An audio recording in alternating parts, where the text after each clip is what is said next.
Good afternoon. I hope you're having a wonderful day and enjoying the festival so far. My name's Gary and I'm going to be hosting a little drawing session with you. Now, did you just listen to The Wind in the Willows? Did you love it?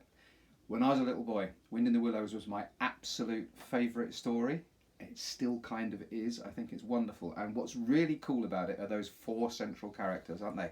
Badger, Toad, Mole and Rat. So what I thought we'd do for about the next half an hour is we'd learn how to draw those characters.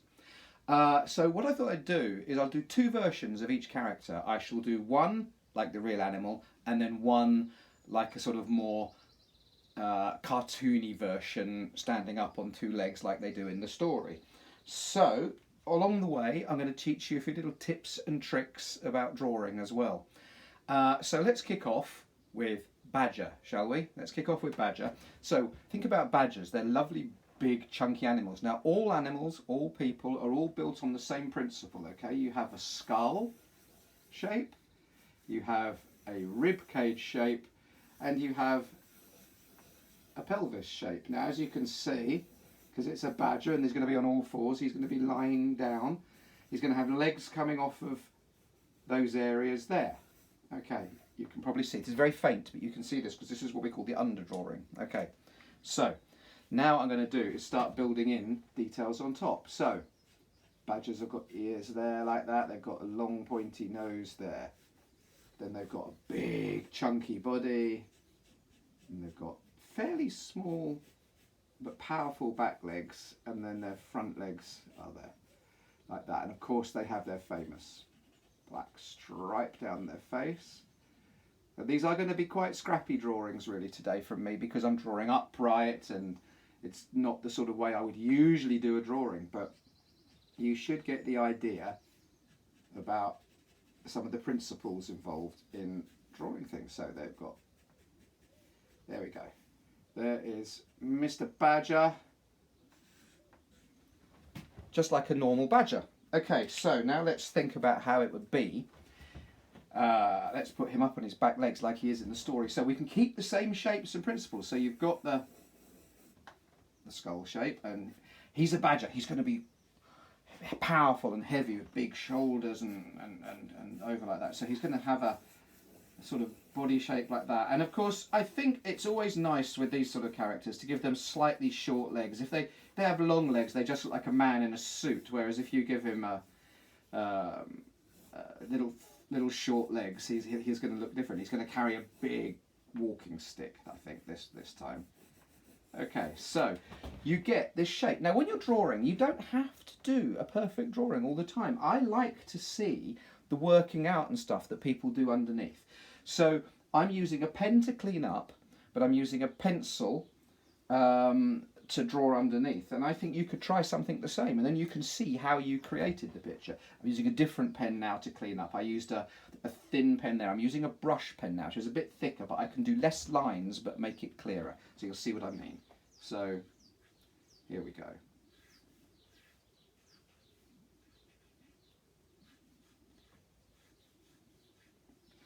So let's give him, because he's sort of a badger, sort of a man, we'll give him whiskers at the side there, a bit like he's got a bit of a beard. Yes, I'm a bit badger-like, aren't I, really? And then he should be dressed like a country gentleman, maybe. So he's going to have his coat there, and his hands are sort of hanging by his side. Okay. He's got his coat there with his pocket down the side. He's got a waistcoat on. Why not? Why not have a waistcoat? You see that shape there? The buttons, that shows the curve of his chest, yeah? So it's going to have, that helps give you the sort of bulk of the character. Okay. Now let's say he's going to be holding in that hand. Right, now he's going to have specially designed trousers for badgers with short legs. You see all these little marks I'm doing there for the creases in the trousers. Yeah, it's quite fun to sort of do that. There we go. So there's his big cudgel. Yeah, there we go. So that is Oh, and let's just give him his black stripe, shall we? I'm going to use my different pen for that, just to sort of colour that in. There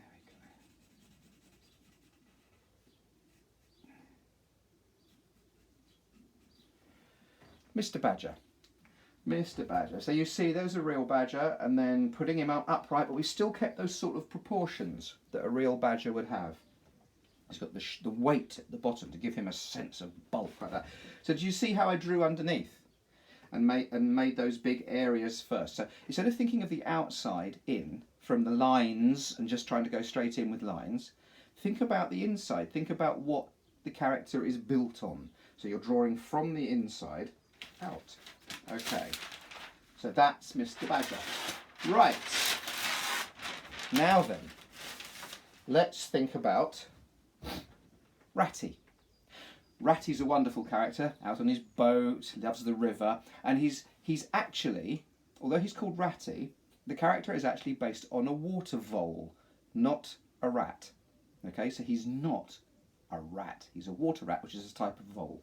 So, water voles, again, they're quite, you know, it's going to be on all fours, obviously. There's the ruff again. They've got very delicate little hands and rather sweet little feet, and these lovely faces with big expressive eyes.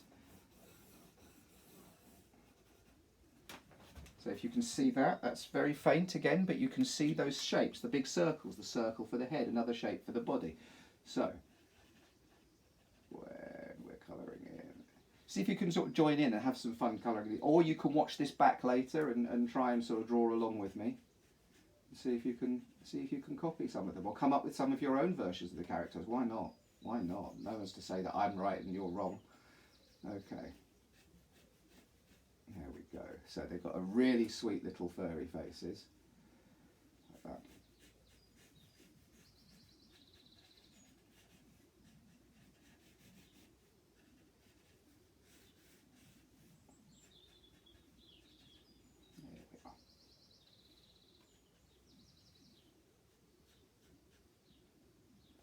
So that is a water vole. They look like that. So when we're coming to draw Ratty, we're thinking, right, now what's he going to look like? We're going to keep his proportions. Because he rows a boat and stuff like that, you might maybe want to make him a little bit more human in his proportions. Still push them around a little bit, but we'll play with it a little bit, and you'll see what I mean. Right at the end of all this, I'm going to go back over this thing about shapes underneath, and I'll talk about that. But for now, we'll do the 4 characters. Then I'll just talk in general about the circles trick. So Ratty, well, let's stand him up anyway. So there we are. There's the circle for his head. There's his. And yes, we'll give him slightly short legs, I think. And let's have him holding an oar, shall we? Why not? Okay. So I've got some shapes for Ratty there. So I know roughly the size he's going to be on my page. This also helps that you know you're not going to start a drawing and then go off the page. If you draw these shapes underneath, that's going to help you for that sort of thing. So, Ratty, quite often people draw him wearing a cap, and I do like the idea that he has a sort of sailor's cap on, like that. And maybe his ears stick out the side there, so he's got his nice little eyes. And he's a rat, a water vole, so he's going to have some little sharp teeth, isn't he, probably? His whiskers. Yep. So let's give him a little cute face like that. And then I think he's a bit more casual, so maybe he has an open collar on his shirt. In fact, he could just be wearing a shirt, couldn't he? It's a hot day. Let's put him in a shirt. So he's rolled his sleeves up because it's a hot day. He's got his hand on his hip there. His other sleeve is going to be sticking out there. He's rolled his sleeve up, so he's done that, and he's holding an oar. Oh, it's hard to draw sideways when you're trying to draw straight lines, I can tell you. There we go. So there's an oar he's holding for his boat. But again, his leg proportion, this is what makes him different to a human when you're going to do an animal that's sort of human-like animal. It's nice to play with the proportions a bit. So his legs are quite short. He's got a belt on there, say. Okay. He's wearing a nice pair of casual deck shoes, maybe. And then, of course, you have his tail, won't he? So there you go. So there's a ratter. There's Ratty, Ratty, Ratty. Again,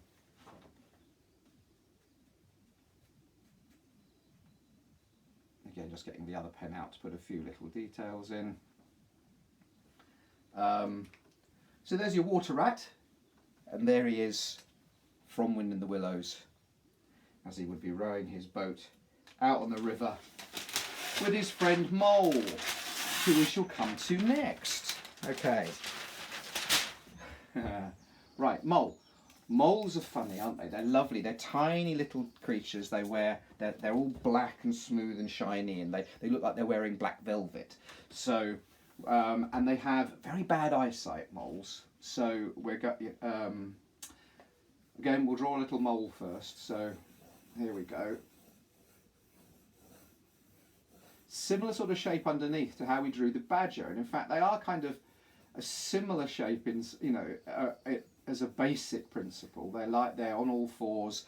They're small and chunky and almost tubular, but they've got a couple of very distinctive features with moles. Okay, so one thing I won't be doing is colouring him in all black, otherwise we'd be here all day. They've got a long, sensitive nose. They've got tiny little eyes, really tiny little eyes, and they really can't see very much above ground, but underground they use their sensitive noses to check out vibrations under the ground and find out where they are and all that. They don't really need to see very much. They're almost blind.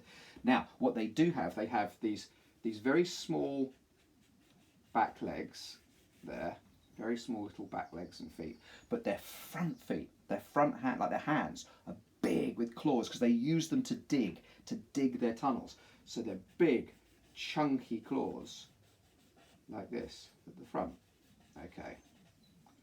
So that is what a mole looks like in the sort of wild version, and we can just give it a bit of shading if you like, just to sort of say, use the side of the pencil there to give you a bit of shading on the mole.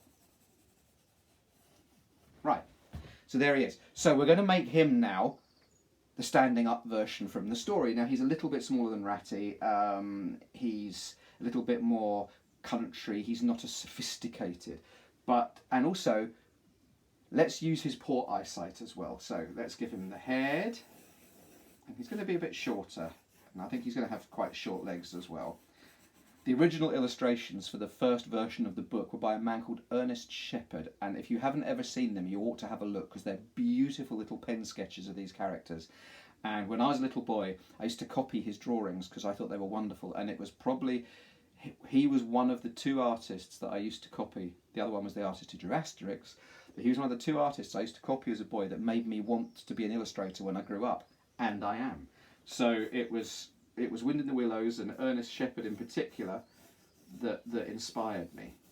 Right, so let's give him his big front feet and his small back feet, and let's give him his little nose sticking off there. So we're standing him up. You can see the underdrawing hopefully a little bit. But now with him, because he's going to have his poor eyesight, shall we give him some glasses as well, like that? Okay, so let's fill him in a bit more. So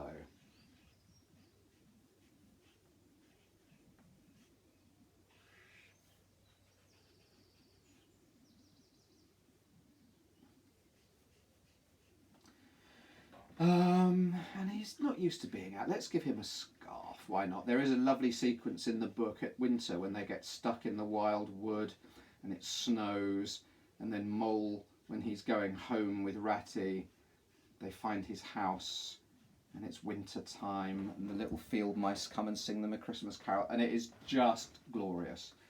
So let's do Mole in winter. So let's give him some fingerless mittens, shall we, like this at the front there, and that's because they have little pink hands and then these white claws, and it's quite nice. It almost looks like he's wearing fingerless gloves. So let's give him that, and a big chunky coat.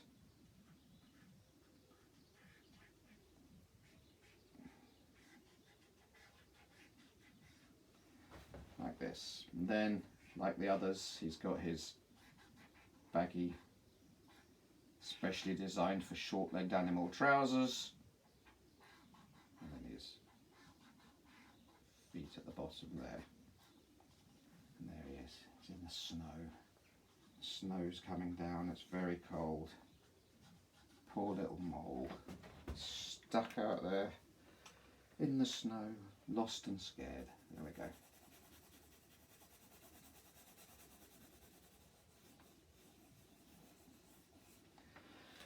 So that's Moley.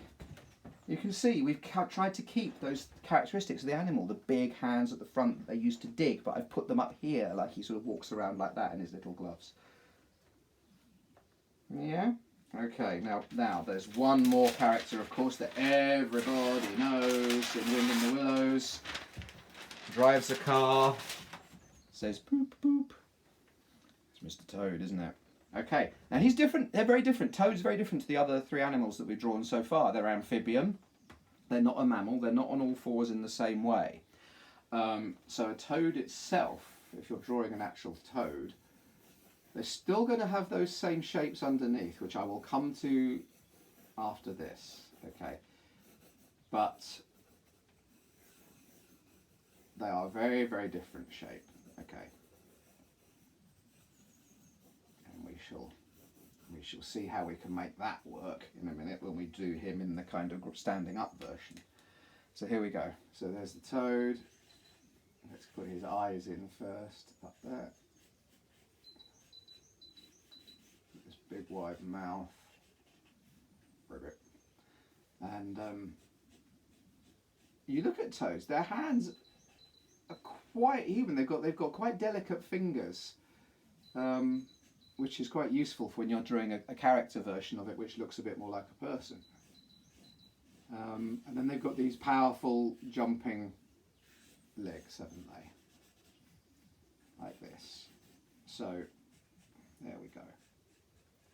And they can be a bit warty and a bit lumpy, so we'll do some warty lumps and stuff on him as well. Okay, so that is a toad. So now we've got to turn him into our version from the book. Okay. I won't do him in his driving outfit with his goggles and his hat and everything. I've got a feeling my pad's about to collapse. I'll have to keep a thumb on it for a bit. Okay. So, let's give him a circle for his head. Now, let's give him... One of the differences we'll make with him is we're going to give him quite long legs compared to the others. Okay, I think that'll just make him look a little bit different, and he's Toad, so let's have him going hooray, because he's very excitable. Okay, and we'll even have his eyes closed on this particular drawing. I think I bet here give him a nice big smile. So again, we're doing the underdrawing here, and I will talk about the underdrawing again in a second, just so we can see what I'm talking about. I'm sorry, my timer. I've got a timer on and it's just disappeared. So I need to have a look. Ah, right, we're doing fine. So I've got about just over 10 minutes left, so that's okay. Okay, so there's our underdrawing again. You can see the circles and balls I was talking about before. So now let's put the details in on him. So let's start with his big smile. Because why not? Because it's quite a big feature. It's quite nice to start with the big feature on the face like that. And you can see where you're going with the rest of the drawing.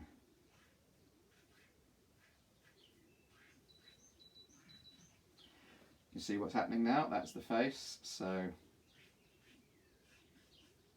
give him his collar there, and I think he's probably wearing a cravat as well. And I think he's Toad, so he's going to be wearing quite a smart suit too. He's got his waistcoat. Again, there's that curve I talked about at the front, which makes him look more round. If that was a straight line, he'd look flat, wouldn't he? So you have to do a bit of a curve to help make him look rounded. And then there's his sleeves. And his coat's swinging out because he's going hooray you there's been some movement. So his coat is going to fling out.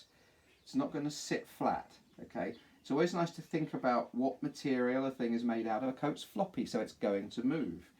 So it's not going to lie there all flat necessarily. So, there he is, and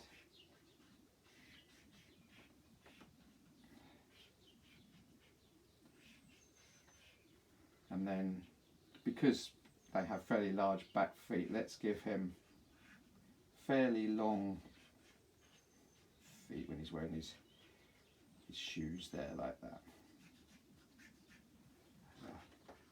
Poop, poop, poop, poop. Oh, nostrils. Nearly forgot to give him that. We can't be doing that, can we? Right. So that's Toad.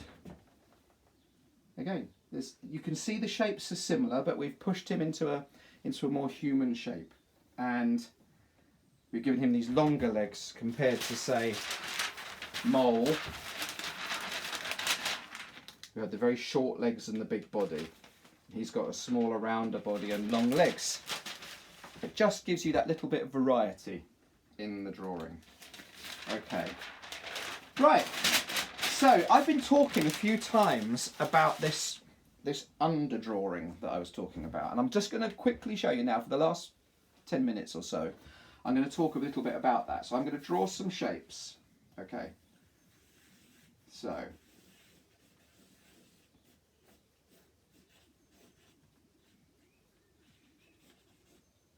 okay, and I'm going to call them A, B and C, these three circles, A, B and C.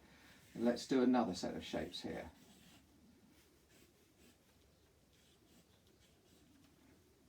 A, B, C. Let's do another set of shapes here.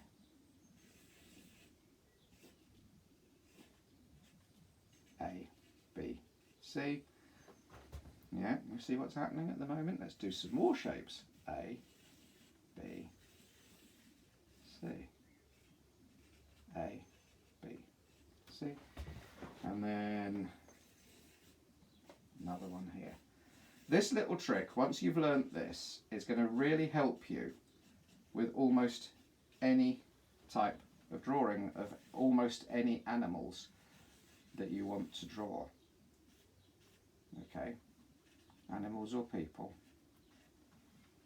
Right, so can you see we've got all these shapes which are just a series of circles at the moment with A, B, C, A, B, C. Now A is skulls, B is chests and rib cages, and the C's are the pelvises, the hips.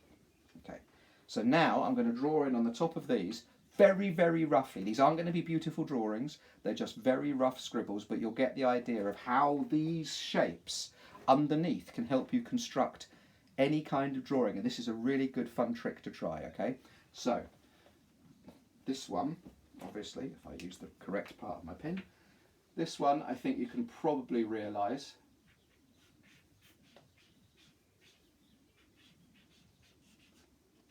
is a person.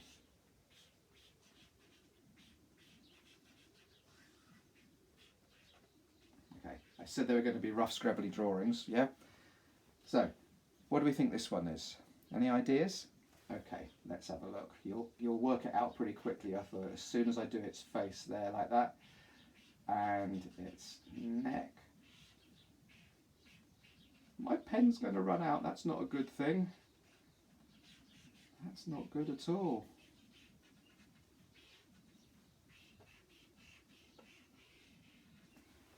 See? That was a horse. Right, this one, just to show that it works for cartoons as well. We've already seen this drawing once, but I'll do it again. Again, very, very, very rough and scrappy. This is the underdrawing I just did for Mr. Toad when he was standing up, like that. I really am struggling with my pen. I hope it's going to work if I change ends. So this one,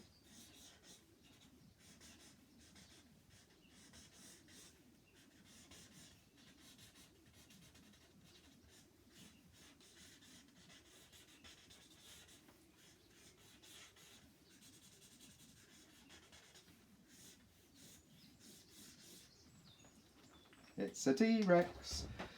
Okay, so you've got those same shapes, those same areas. I've got two more. I wonder if my pen's going to last.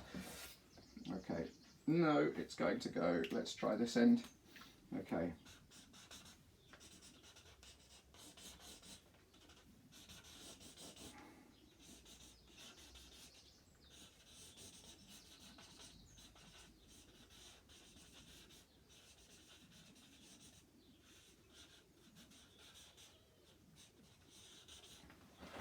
It's a little dog, little dachshund, little short-legged dog. You can see the length of the legs, they can vary, they can change, but you're getting that same structure from everything. Now this one, a little bit different, but you think what this one is?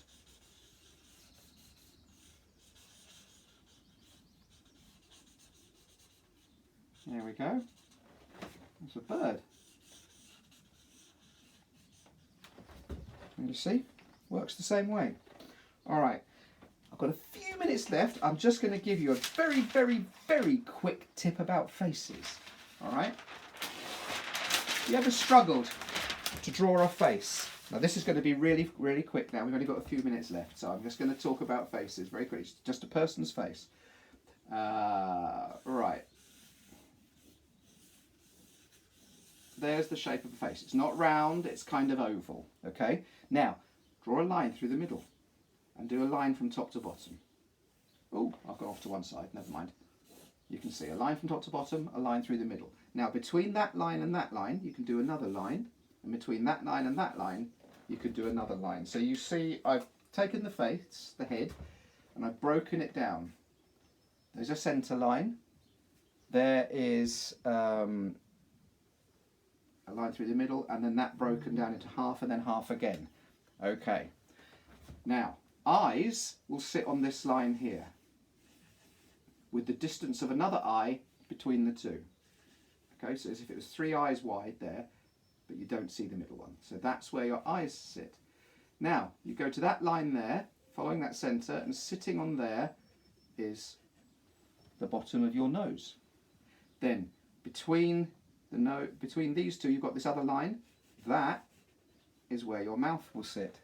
Yeah, the mouth will sit there. Now you see these lines here where the nose and the eyes were. Those are where the ears sit in relation to the rest of the head. And then that gives you proportions for a face. And then you can add hair, obviously, anything else you want to add at that point. The eyebrows. And using these tricks, you can do anything with the face. You can turn it left to right. So if we want the face looking that way, that centre line, you curve like that. Okay, and that means their nose is going to sit there, their eyes, but you know that their ears, which you can now see better, are going to sit in between those two lines as well. And the mouth sits on that point in the middle. Okay, suppose you want them looking up. What do you think you do there? Okay, so if you want them to look up, there's your circle again, there's your curve. So that line, because it's going round something, will now make a curve like that. And then the next line and the next line fit in like that. So this isn't in the middle anymore, is it? Because they're looking up.